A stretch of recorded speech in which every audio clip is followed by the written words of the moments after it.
Hello, ladies and gentlemen. Thank you once again for tuning in and for joining the Controversy 7. By the title of this video, you know exactly what this means. Yes, we're talking about heliocentrism or heliocentrism for some of you who likes to put heavy emphasis on your isms. This is pretty interesting. I want to share with you guys. I've actually mentioned this before. I've spoken to many people about it, but I never really took the time to put it out in a video. But here I am doing it for you guys. Did you know that the father of heliocentrism, Copernicus, the father of heliocentrism, Freemasons have opened a lodge and have dedicated this lodge, this Masonic lodge, to Copernicus. Now, if anybody knows anything about Freemasons, you know that that is a secret order. It is a secret cult that is strictly, it's a sun worship cult. Freemasons have infiltrated the education system. Ladies and gentlemen, for you who are parents out there and you are raising your children, please allow your teacher, tell you, reveal these things. You know, I don't blame you for even, if you're angry, okay, I can understand you're angry that I'm even talking about why is the earth flat? Why is the earth not round? You know, there's so much we've been lied to. You know, there's a common saying, of course, I don't remember who's the one that said it, but they said that it's easier today, it's easier to fool people than to convince them that they have been fooled. Think carefully. When you send your children to these educational institutions, they feed your children with garbage. They indoctrinate your children with doctrines that completely lead them into confusion. And yes, it includes the ball earth, the globe that we've been fed. We've been lied to. I'm telling you, we've been lied to. We have been fooled. You know? But let's look at this Masonic lodge. It's dedicated to Nicholas Copernicus. And you guys can be able to look at this for yourselves. Google it for yourselves. It's the Copernicus Lodge, or the Lodge Copernicus.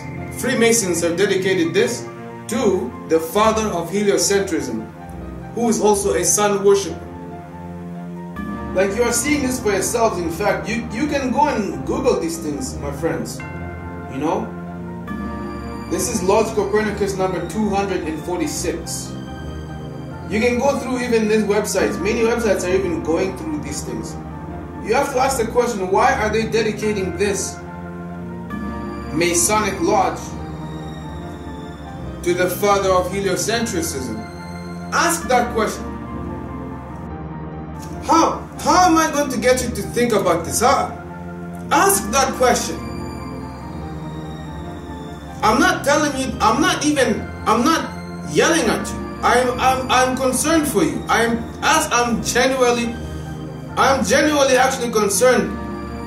I've said it before, and trust me, my friends, I mean it when I say these words. I actually care about my audience. I care about you that's watching this video. I care that your children know the real truth. I care that you teach your children the right way. Look, I'm here, I'm talking about things that's going to get me hated by many people. I'm here, I'm talking about things that other people are afraid to talk about.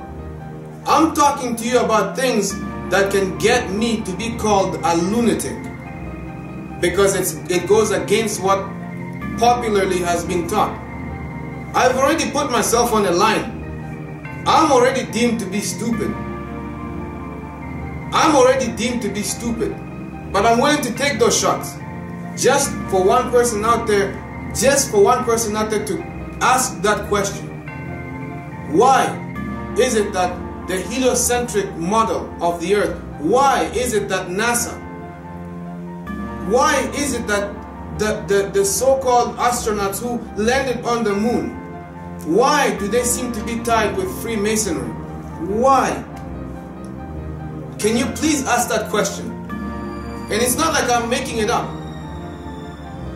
You can, Neil Armstrong is a Freemason. he was asked to put his hand on the Bible and swear that they landed on the moon. And what did the man do? He said that's not necessary. He basically kept backing off. He did not want to touch the Bible. You have to ask the question, why? Why is it that we seem to know more about space and things that are not here on earth? We know more about those things than we do know about our own earth. We can measure masses of stars and how big they are. We know everything about them. Every inch of those heavenly bodies. But we can't seem to quite figure out how to calculate and measure the curvature of the earth. If the earth has no curvature, what does that mean? It means it's flat. The earth is flat.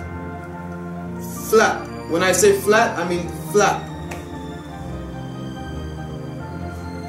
How do we know the earth is round?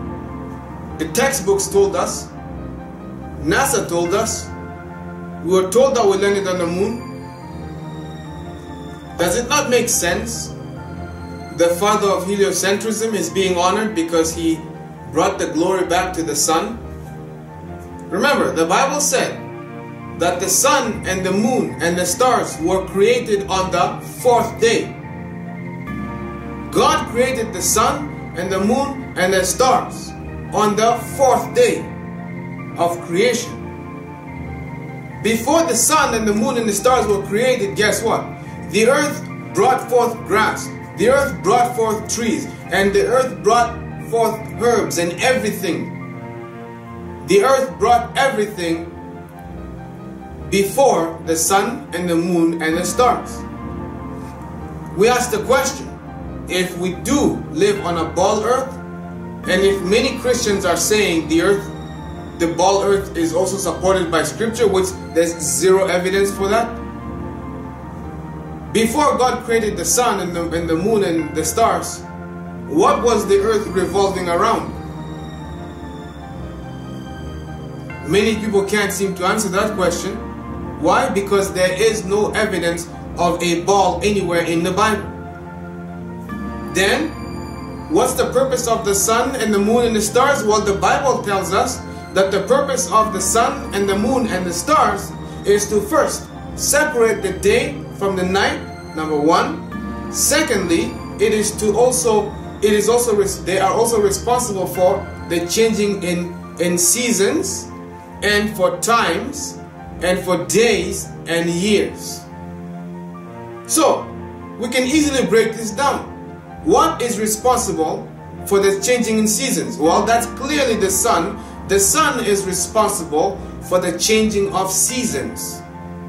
The moon and the stars, they are to illuminate the night, and also they are the ones which we use for our calendars and for our days. And our weekly cycle, we go by the moon and the stars. They are responsible for that. In other words, these heavenly bodies which I have just illustrated to you, their purpose is to serve the earth. Maybe you missed what I said, but I just said the purpose of the sun and the moon and the stars are to serve the earth. Which makes me think, if their purpose is to serve the earth, does that mean that they are greater than the earth? No.